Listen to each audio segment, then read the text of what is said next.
Las tenias pertenecen al género Taenia, que forma parte de la familia Taenidae. Este género incluye varios parásitos intestinales, siendo los más conocidos Taenia solium, Taenia del cerdo y Taenia saginata, Taenia de la vaca. Al filo al que pertenecen es Platelmintes, la clase es Cestoda y el orden es Cyclophilidea. Estos parásitos son gusanos planos que tienen un cuerpo segmentado y se desarrollan en el intestino de los humanos, donde pueden causar teniasis. La teniasis es una infección parasitaria causada por dos especies del género Taenia, Taenia solium y Taenia saginata. La persona se infecta al consumir carne cruda o mal cocida de animales que contienen larvas de este parásito, como cerdo o res. Una vez ingeridas, las larvas se desarrollan en el intestino humano, donde el parásito adulto puede vivir y producir huevos que se eliminan en las heces. Los síntomas de la teniasis pueden incluir dolor abdominal, pérdida de peso o malestar digestivo, aunque en algunos casos pueden ser asintomáticos. Morfología de Taenia solium. En su estadio adulto en el extremo anterior posee un escólex que mide de 1 a 2 milímetros de diámetro. Se forma de 4 ventosas y un rostelo con doble cadena de 25 a 30 ganchos cada una. Posterior al escólex se encuentra el cuello, el cual es delgado y mide de 5 a 10 milímetros, continuado por un estrobilo, formado por 1000 segmentos conocidos como proglótides, las cuales contienen los órganos reproductores femeninos, ovarios y masculinos testículos, pues recordemos que las tenias son dioicas. Los proglótides se dividen en proglótide inmaduro, aquellos que se encuentran cercanos al cuello y cuyos órganos reproductores son inmaduros, proglótide maduro, aquellos que contienen órganos reproductores en condiciones de funcionar para la reproducción, y por último proglótide grávido, los cuales van a tener úteros que se conforman por ramas uterinas que se ramifican a medida que avanzan hacia la parte posterior de la proglótide. Estas ramas van a estar llenas de huevos y este proglótide se va a desprender y va a salir en la materia fecal. Continuando con la morfología de la Taenia solium, encontramos su estadio larvario, mejor conocido como cisticerco o metacéstodo. Mide 0,5 centímetros de diámetro, es blanquecina nacarada, suspendida en una vesícula llena de líquido transparente y se encuentra en los tejidos musculares y otros órganos. Por otro lado tenemos a los huevos. Son esféricos, miden de 20 a 30 micras de diámetro, con doble membrana gruesa y radiada, asemejando una llanta que cubre el embrióforo.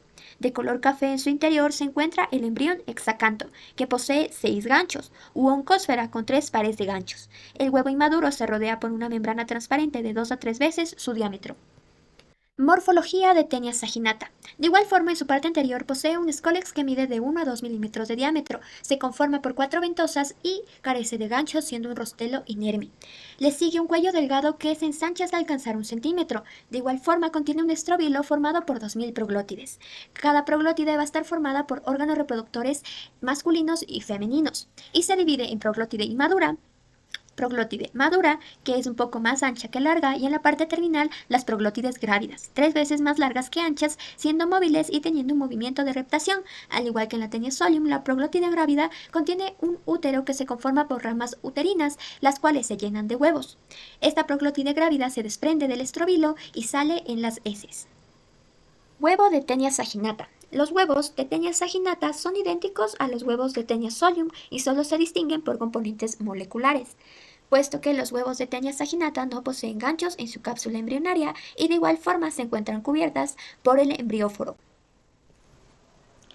Debido a que la Taenia solium y Taenia saginata poseen características similares, se les llega a diferenciar para su diagnóstico a partir de los siguientes aspectos. Taenia solium. El escólex con 4 ventosas y un rostelo con corona doble de ganchos. Sus proglótides grávidos tienen menos de 12 ramas uterinas principales a cada lado. Tiene un menor tamaño, llegando a medir hasta 5 metros, y un menor número de proglótides, 1000 proglótides. Su huésped intermediario es el cerdo. Las proglótides grávidas salen solas con menos frecuencia, en cambio se observa eliminación de porciones del estróbilo con la defecación. De igual forma presentan 3 lóbulos ováricos en los proglótides maduros y carece de esfínter vaginal. Por otro lado, la Taenia saginata tiene un escólex con 4 ventosas sin rostelo ni ganchos. Proglótides grávidas con más de 12 ramas uterinas principales a cada lado. Mayor tamaño, llegando a medir hasta 10 metros, y mayor número de proglótides, 2000. Su huésped intermediario es el vacuno. Las proglótides grávidas se eliminan por el ano con más frecuencia y salen espontáneamente, sueltos y con movimiento activo. Presentan 2 lóbulos ováricos en las proglótides maduras y poseen esfínter vaginal. Bien, ahora en cuanto al ciclo de vida. En Taenia solium vamos a tener como característica que el huésped intermediario va a ser el cerdo y el hospedador definitivo es el ser humano. El ciclo de vida va a comenzar en la fase adulta, que va a ser el ser humano, en el cual la Taenia adulta vive en el intestino delgado del ser humano y puede llegar a medir hasta 3 metros. Este va a vivir en el intestino, enganchado a la mucosa del intestino, por los ganchos que poseen su escólex. Esta va a producir proglótides grávidos, que son segmentos llenos de huevos que se van a eliminar en las heces. Después de esto, los huevos o proglótides en las heces van a contaminar el ambiente, ya sea agua, suelo, alimentos, y el cerdo va a ser el que ingiere estos huevos al consumir alimentos contaminados. En el estómago del cerdo, que es el huésped intermediario, los huevos van a liberar larvas llamadas oncósferas que van a perforar la pared intestinal y van a viajar hacia los músculos del cerdo. Estos se van a convertir en cisticercos, que son las larvas en forma de quistes, y la transmisión otra vez al ser humano se va a dar el momento en el que el humano ingiere carne de cerdo mal cocida que está infectada con estos cisticercos. Por otro lado, en el ciclo de vida de Taenia saginata, esta va a ser muy parecida al ciclo de vida de Taenia solium. La diferencia es que el hospedador intermediario va a ser la vaca y el hospedador definitivo, igual que en Taenia solium, va a ser el ser humano. El ciclo de vida es básicamente igual. Las características que le diferencian a esta es que la Taenia saginata se va a adherir al intestino, se va a sujetar en el intestino con su escólex, las ventosas que poseen su escólex. Esta no tiene ganchos. Y como mencionamos, el huésped intermediario va a ser la vaca. Ya, en cuanto a la patogenia de Taenia solium, esta va a tener dos. Primero, la teniasis, que va a ser la infección intestinal por la Taenia adulta. Esta se da a causa de la presencia del parásito adulto en el intestino y va a ocasionar síntomas leves o también puede ser asintomática. Los síntomas que puede presentar es irritación y daño en la mucosa intestinal, lo cual puede provocar una inflamación leve. Puede también llevar a una pérdida de peso, malnutrición y debilidad. Y como síntomas generales, dolor abdominal, náuseas, diarrea o estreñimiento. En Taenia solium, en cuanto a la patogenia, también se puede presentar la cisticercosis. Esta va a ser solo en la Taenia solium. Esta se da cuando los humanos ingieren huevos de Taenia solium y esto va a provocar los cisticercos, la formación de cisticercos en varios tejidos. Puede ser en los músculos, que puede ocasionar inflamación, dolor y nódulos subcutáneos. Puede también causar en el cerebro neurocisticercosis, lo que va a llevar a convulsiones, cefaleas, mareos y déficits neurológicos. También puede llevar a la formación de quistes en el cerebro que pueden producir hidrocefalia, meningitis o encefalitis. También en los ojos puede llegar a ocasionar la pérdida de visión. Y finalmente en corazón o pulmones, que es algo menos frecuente, pero puede llegar a causar alteraciones funcionales. Y finalmente, y a continuación, en cuestión a la patogenia de Taenia saginata, la Taenia saginata esta no va a causar cisticercosis en los humanos, ya que los huevos de esta no pueden desarrollarse en nuestros tejidos. En la teniasis se va a fijar la Taenia adulta, la mucosa intestinal con las ventosas, como podemos observar. Esto va a ocasionar irritación e inflamación leve y en algunos casos daño en la pared intestinal. Algunos de los síntomas o afecciones que se presentan es dolor abdominal difuso, náuseas, diarrea o estreñimiento intermitente, también sensación de hambre constante o pérdida del apetito. Y los proglótides móviles de esta Taenia saginata pueden salir activamente por el ano, lo que va a generar molestia o prurito anal, además de ser un signo característico de esta infección. A continuación hablaremos sobre las manifestaciones clínicas de la teniasis y la cisticercosis. En el caso de la teniasis, sea por Taenia solium o Taenia saginata, sabemos que es causada por la presencia de la forma adulta del parásito en el intestino delgado. Las personas normalmente suelen ser asintomáticas, pero en algunos casos pueden presentar síntomas gastrointestinales como dolor abdominal intermitente, náuseas, sensación de plenitud, diarrea o estreñimiento. También pueden presentar obstrucción intestinal, como la acumulación de proglótides en la luz intestinal. entre otros síntomas como la inflamación intestinal, pérdida de peso y expulsión de proglótides. Una de las diferencias que podemos tener entre la Taenia solium y la Taenia saginata es que la Taenia saginata sus proglótides son más activas y pueden salir espontáneamente del ano, mientras que la Taenia solium las proglótides suelen eliminarse con las heces, pero su mayor peligro radica en la posibilidad de autoinfección. En el caso de la cisticercosis, sabemos que esta es una enfermedad causada por la ingestión de huevos de Taenia solium. Esta se clasifica según su localización. Tenemos a la neurocisticercosis, que esta es una de las manifestaciones clínicas más graves, afectando al sistema nervioso central, causando convulsiones, cefalia crónica, hidrocefalia, déficits neurológicos focales, alteraciones cognitivas, meningitis crónica e incluso la muerte. Por otro lado, tenemos a la cisticercosis subcutánea y muscular. Aquí podemos notar nódulos subcutáneos y dolor muscular. Y por último, tenemos a la cisticercosis ocular, donde podemos visualizar dolor ocular, visión borrosa o pérdida de visión, y en casos graves o avanzados, fotofobia e inflamación. Diagnóstico de teniasis. El primer diagnóstico es por la observación directa de las cadenas de proglótidos en las heces o adheridos en la ropa. Es frecuente encontrar proglótidos en las heces de personas que no tienen ningún síntoma o malestar.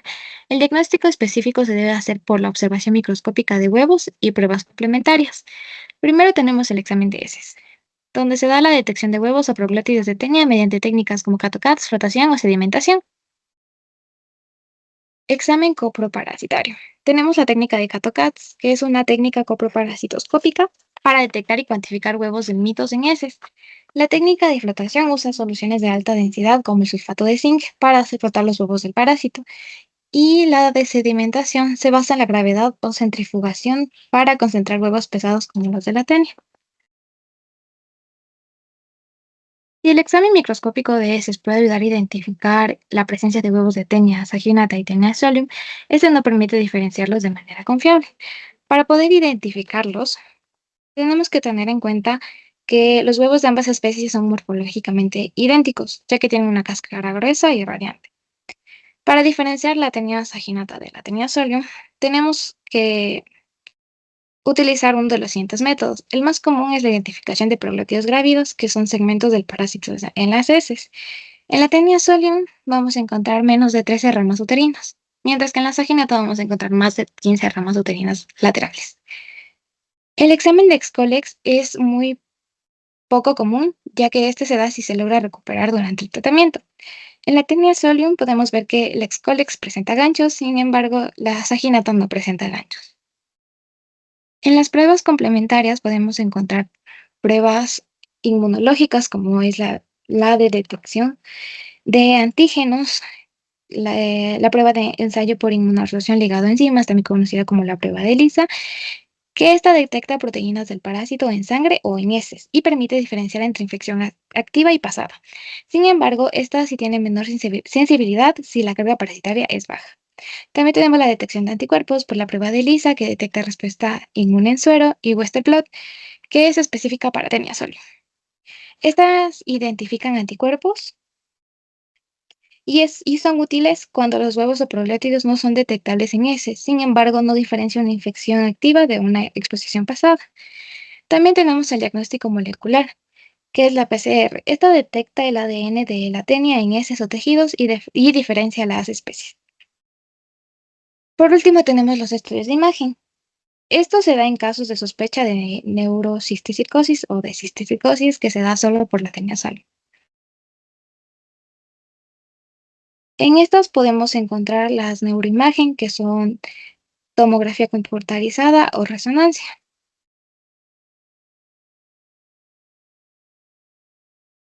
Ahora hablemos del tratamiento. El tratamiento para Taenia solium y Taenia saginata es el mismo, y los fármacos más utilizados son el albendazol, el praziquantel y la niclosamida. Para entender su mecanismo de acción, vamos a empezar hablando del albendazol. Su mecanismo de acción inhibe la polimeración de la tubulina, afectando el metabolismo del parásito y causa su muerte. Esta es menos común para la fase intestinal, pero se emplea en neurocisticercosis. El praziquantel, su mecanismo de acción aumenta la permeabilidad del calcio en el parásito, causando parálisis y muerte. Este fármaco de elección es para Taenia saginata y Taenia solium intestinal. Y por último, la niclosamida, que su mecanismo de acción bloquea la producción de energía del parásito, inhibiendo la fosforilación oxidativa del mismo.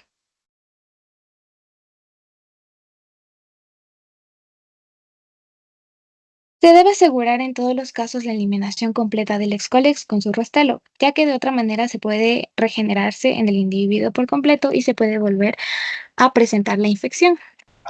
La prevención es clave para evitar estas enfermedades. En el caso de la teniasis y cisticercosis causadas por Taenia solium, tenemos lavarse las manos con agua y jabón después de ir al baño. Lavar bien las verduras o cocinarlas antes de comerlas. Vacunar y tratar a los cerdos para prevenir la infección. Inspeccionar la carne para identificar a los cerdos altamente infectados. Y la más importante, cocinar la carne de cerdo a una temperatura mayor de 63 grados centígrados. En el caso de la teniasis por Taenia saginata, tenemos cocinar la carne a una temperatura mayor a 60 grados centígrados o mantener en una congelación menor a 10 grados centígrados. El control higiénico sanitario del ganado y sus productos. Una manipulación y eliminación adecuada de aguas residuales y heces humanas. Evitar utilizarlas para riego o abono. Y por último tenemos las correctas medidas higiénicas, como el lavado frecuente de manos, utilizar ropa de trabajo y equipos de protección individual.